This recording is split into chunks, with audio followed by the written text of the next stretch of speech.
This is Average Sports. By average guys. Eric. And Ty. That would be so bad. Yeah. This is Average Sports. Your average sports. Average Sports. Thanks for tuning in to another episode of You're listening to Average Sports with your average guys. Average Sports, average guys, Eric and Ty. That's right. It's another episode of Average Sports with your average guys, Eric and Ty. Glad to have you tuning in here. What's up, Eric? Hey! Another week, another episode. Here we go. Hey. Yeah. If you haven't tuned in here before, here's how the show works. It's going to be a fun ride. Yeah, we're just going to talk about anything related to sports. We got a few fun things, some sad things, some crazy things to talk about in this episode. We're going to talk about the NHL, East and West, and the Lightning standings, now that they've returned from the All-Star break. And then we have an interesting topic on just fighting in sports. We're going to get to that here in a moment. But that kind of leads us into our butthole in sports, how we're opening each show in this season 3. Dude, that's got to go to Silvio De Sousa and that dude in plain clothes jumping into the fight on the KU-State brawl. KU-K-State brawl. Yeah. KU-KSU. A week ago? Mm-hmm. Yeah. What's up with that?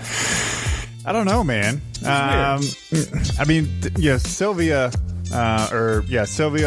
definitely deserves being this week's butthole in sports. I mean, he had an awesome block, which was super great, but then he followed it up by just being obnoxious and, like standing over top of him, which totally started that fight. And then the bench is cleared and a bunch of shoving and pushing, and then a stool was picked up that someone dropped. Yeah, grabbed a stool. I know. He was over there. It's like, hey, who lost the stool? I found it. That's all he's saying, right. No. I got this stool. Probably not. And then some old lady was patting him on the back or something. Yeah, I don't know. It was weird. It's a weird video, but it's worth looking up. There's plenty of the copies of the version of that out there. Oh, yeah. Even before he stands over the guy of the shot he blocked, he should have just kept the ball. Like, the game was over. He had the ball stolen from him. Just, play some better basketball. I don't know why it had to escalate so much. I mean, well, he was upset because he got the ball stolen. Sure, but I get it. I mean, technically, every coach is going to be like, "Oh, you played to the whistle," and that's what KSU did. And and then that happened. Right. Then that happened. So we'll see how it plays. So far, it really hasn't affected Kansas. They have kept on winning, and I think they're still going to be they will be a top favorite heading into the tournament. Well, of course they will, because Souza will be back by the time the tournament gets here, so it's not going to be too bad for them. They'll be fine. Yeah. Speaking of college basketball, though, getting into some week recap stuff. There were some close games against Maryland and Indiana. That was a good game. If Indiana pulled that out, I would say keep your eyes on them. It's still a good club that may surprise you, but I think they have 5 losses now. I think it's going to be tough in a big conference for them to get in. Absolutely, with 5 losses already. Apparently, they have an easy schedule ahead of them. Maryland, though, good for them staying in that game, but they lost a pretty good lead, and they were out the gate like shooting, and then they just lost it in the second half. So that was an entertaining one. Another good one went to overtime. Kentucky the big one. Tech. Yeah. Oh, yeah. That was great. That was really great. That was great. Kentucky pulled that one out 2 points to win it. Yeah, pulled it out in overtime, 76-74, and that environment in Lubbock was insane. I mean, I haven't seen something like that in a while. In college basketball, I mean, they were rowdy and ready to go, and big game for Texas Tech, bringing in a pure blue blood. But I also read a stat too; they haven't lost a non-conference game at home since like 2013 either. Oh. I'm sure they're not playing Kentucky's and Carolinas and Michigan States all the time either, but that's a pretty fun stat there for them. Yeah, so good stat to pull. Yeah. Also, the Panthers. Which sport? Good call. Florida Panthers. There you go. Getting on the ice. Thank you. They cracked the top 10 in the NHL Power Rankings. I thought that was interesting. Just because, they're not a perennial successful team. They've had a lot of struggles. A lot of young talent. I called it. Remember at the start of the season, I said, hey, this is a team you need to look out for. Okay. They're not going to be, the Washington Capitals or anything of the East. But of course, they could make the playoffs and they could do some damage. And so far, they look if they get a good matchup on the path to make the playoffs. Yeah. That's one of your better picks, Eric. Definitely not the Browns, though. Oh my God! Every week, man. Every week. Yeah, gotta keep that one. Jesus. Yeah. Well. All right. That is cool. The sad news, of course, that anyone has heard of at this point. Just doing our part as well, saying farewell to Kobe. That was sudden. That was really wild and tragic. Yeah, Sunday the 26th, news was breaking all over the place. Obviously, Kobe Bryant and 8 others perished in a helicopter accident just north of Los Angeles on Sunday morning. So, just thoughts go out to those families, and just tragic loss for the NBA world. So we don't typically cover news on that kind of stuff. There's obviously plenty of places you can get more up to date news, but just more sending our condolences on that end. So I really don't want to follow that with what's happening in my recap, but I'm going to have to now. Well, actually, I have because you skipped me. I have a kind of a lighter thing to add on to that as well. I saw a recent headline on the NBA already proposing the possibility, I don't know how serious it is, but changing the NBA logo to being a silhouette of Kobe. I think that's actually a really neat. I think that'd be cool. Jerry West doesn't want to be the logo or the silhouette. He said it for years. He doesn't want it. So if he's been very vocal about it already in years past. So I could see him really pushing towards getting Kobe. It'd be kind of cool if it stuck with the Lakers. Jerry West being an iconic Laker. So moving on to Kobe. So he's also already been approved to be voted into the Basketball Hall of Fame, not having to go through the normal voting process. So he will be in this year, which was his first year of eligibility. So very interesting. I hadn't heard that. All right. Well, how about that for a transition, Eric? You feel a little less weighted down there. Can you talk about what you've been? That helps me, man. Seen in sports? The big thing is, so sorry. Baseball can be kind of tough this year to follow. And especially if you're not really a Cincinnati Reds fan, man, they are making moves. They haven't traditionally done a lot in the offseason since 2010. They have spent the least amount of money in free agency of any team. And a large portion of what they spent was to only 2 players, Joey Votto and Aroldis Chapman, during the 2010 period. But just recently, they signed Nicholas Castellanos from the Chicago Cubs. They also have already signed Mike Moustakas. They spent $64 million on him. They spent $64 on Castellanos. They got an outfielder from Japan. His name is, Shogo Oyakamama. I'm not sure if I'm right on that. Yeah. $21 million for him. They picked up Wade Miley for $15 million as well too. They are in a division that, quite honestly, is very open. Yeah. The Cardinals only won 91 games. They have done nothing this offseason. All they did was lose Marcell Ozuna. And that's really about it. The Milwaukee Brewers have lost a ton of stuff already between Grandal and Moustakas already leaving. Yeah. Also, Zach Davies is gone. The Cubs are a middling team and just lost Cole Hamels, and the Pirates are just bad. So the Reds, they're getting rid of the Reds are calling their shot. Sure, they got a lot of games to make up from based on where they were. And there's still players on the market, but don't be surprised if the Reds make some strong moves. They already made strong moves. Don't be surprised if they already come down to pitching and bullpen. Yeah. Close out your games. Yeah, that's right there. Their season, what they're going to have to. So it's going to come down to what they can do, and we'll see. They're going to be a fun team to definitely watch the first 60 games. I like it. Yeah.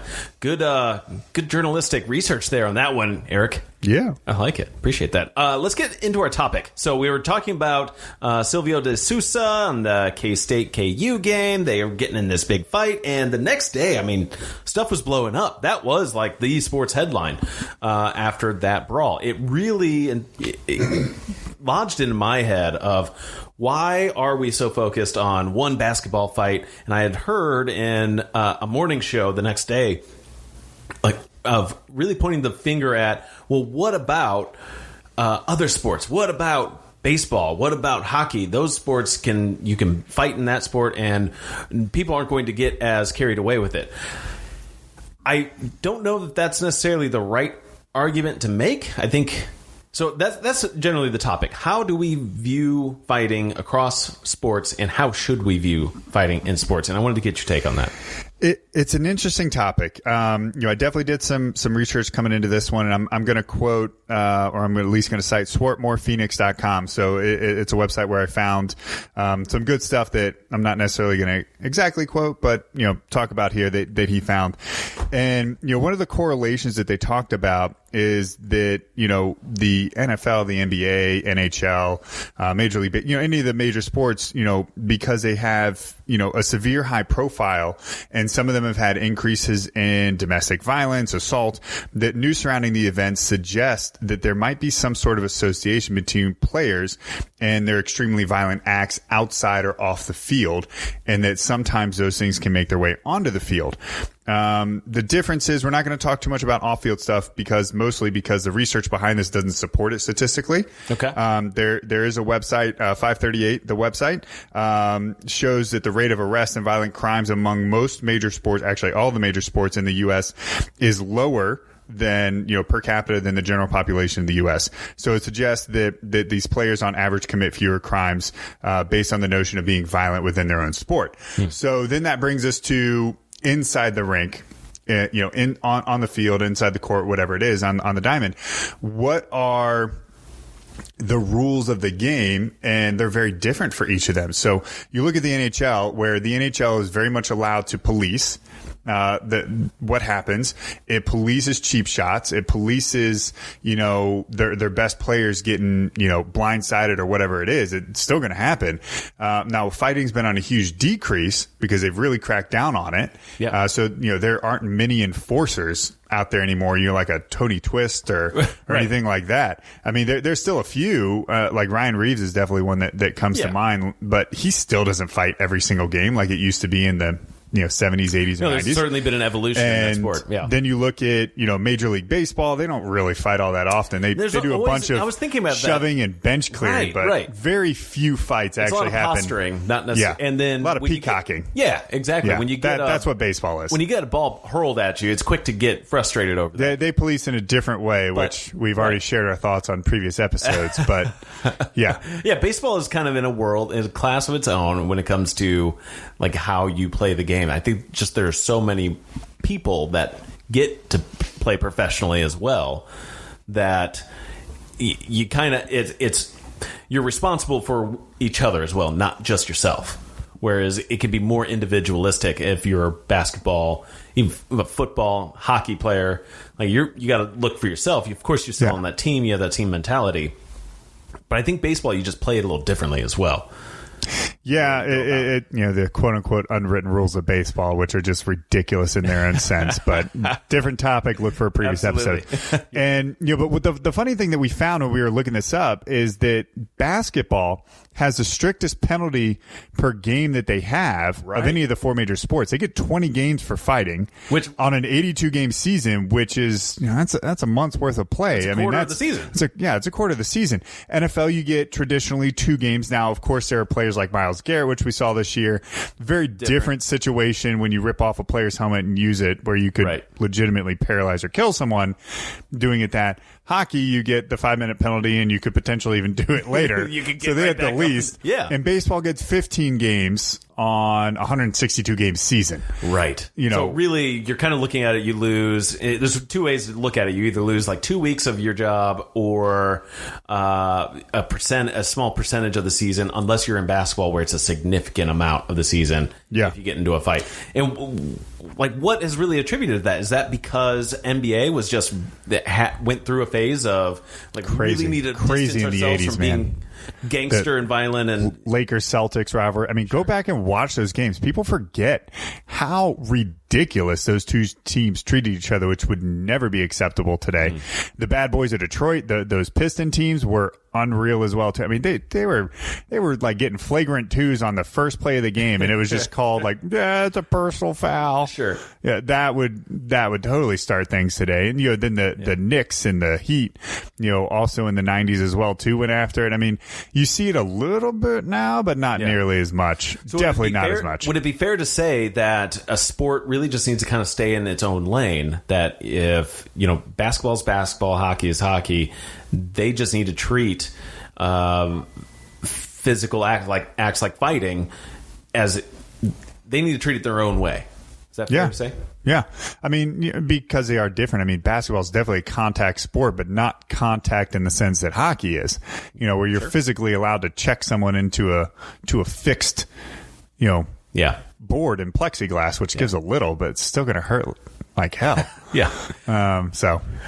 Well, and when it comes to the issue of grabbing weapons or turning equipment on the field, your helmet or a stool, like turning that into a helmet. He just found it.